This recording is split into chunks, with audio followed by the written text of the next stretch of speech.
It has been over a year since Season 2, and it will be a few months until Season 3 comes out. But anyways, today I'll be breaking down the official teaser, which looks really great. We start the trailer with a different shade, which is kind of like a flashback shade, and it's the armorer from the Book of Boba talking with Mando about Grogu. After these shots, it fades into a normal screen where Mando, with his new ship, lands on Navarro, and something that I noticed about Navarro over time is that the fact that it's kind of healing as a planet, kind of like Mustafar. In Season 1, we saw it, that it was mostly a lava planet, other than the town. Then in Season 2, we saw the town flourishing even more, since it's not under the influence of the Empire. Now in Season 3, the town is greatly expanding, the planet is growing, hills and mountains are growing everywhere. There are so many plants growing, and we see it's just overall greatly expanding, which is a big difference. Something else I saw in this clip is Mando's new paint job. In Book of Boba, it was simply gray. Now we see it has a nice blue paint job. We might see Mando coming back to Navarro for some business with Cara Dune and Greef Karga, or later in the trailer we see them, multiple Mandalorians dropping down, and we also see some pirates with Greef Karga. We see a new shot of Grogu's new crib, which is looking very nice, but we can also tell from this shot that the ship Grogu is exiting is not Mando's ship, but a Mandalore starfighter. We can tell from the sides that it's the exact landing gear of a Mandalore starfighter, and the latch is also from a Mandalore starfighter. In the background, this may not even be Mando, because the figure is definitely a lot skinnier than Mando, and I feel like this couldn't be Bo-Katan, so again, too skinny. So there is a big possibility that this is Sabine Wren. I think she'll definitely be introduced in Mando Season 3. But then we get a shot of both Mando and Grogu in a cave, and this shot looks super cool. First we get Grogu showing off some new features of his crib, which shows a flashlight equipped, and I assume that this scene, they might be looking for a bounty. I don't know if Mando still does that though. We do get a shot of a Mandalore starfighter flying through a storm, and this might not even be Mando, as I said. It could be Sabine Wren, and maybe she's helping Grogu, maybe saved him from where Mando couldn't. We just get shots of the armor explained to Mando, again while he's no longer a Mandalorian. And then in the asteroid scene, I can't entirely pick out what kind of ships these are. Honestly, they look like the Hoth ships, but in this shot, I can't even tell. Maybe Mandalorian ships, who knows. Here we get our first shots of Bo-Katan in Mandalore. And this is gonna be such an amazing concept. I can't wait to see live action Mandalore and what Bo-Katan's decisions are. And even how she reacts to Mando still having the Darksaber, which I'll talk about a little later in the video.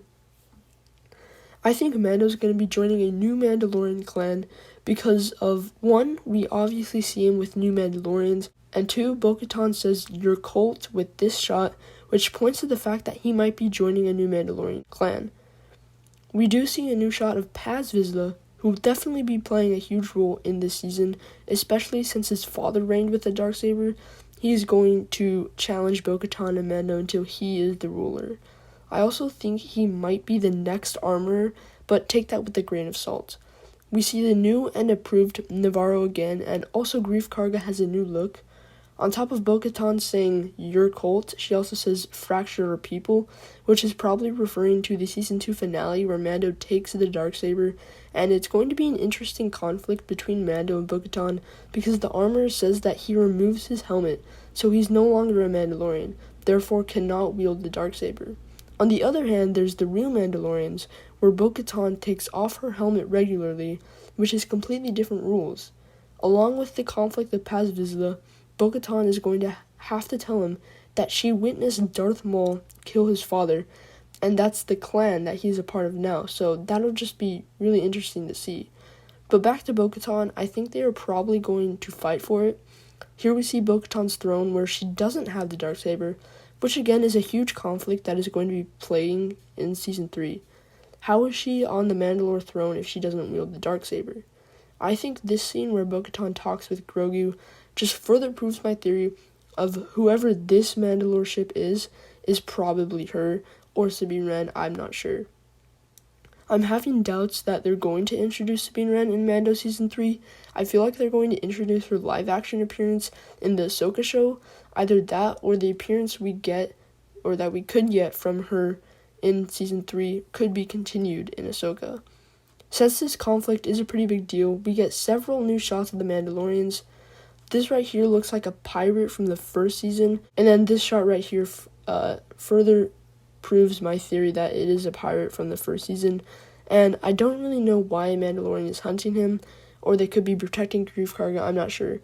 And by the way, this Mandalorian is not Mando in this clip. We get these creatures, which are the species of Salacious Beak Rum, or Jabba the Hutt's annoying creature. One of the biggest reveals in this trailer is this clone guy coming back. Since Mando Season 1, 2, then through the Bad Batch, they're incorporating clones such as Palpatine in the Star Wars galaxy, all because of the Rise of Skywalker. Also, them playing with the concept that they used Grogu's blood to help clone Palpatine, but there are other actual canon or legends, whatever, but there are actual canon stories before Disney bought Star Wars. In the Heir to the Empire Thrawn trilogy, before the prequels, they greatly enforced the concept and expanded it in this trilogy. Especially in the third book, The Last Command, they brought in cloning with the old Jedi Sabius, who was trying to get Luke and Leia to join him and create his own Jedi Temple. Anyway, he was trying to clone himself with the Empire's supplies, and Mando Season 3 takes place during this era of Legends, so not necessarily everything with cloning has to do with Palpatine and the Rise of Skywalker.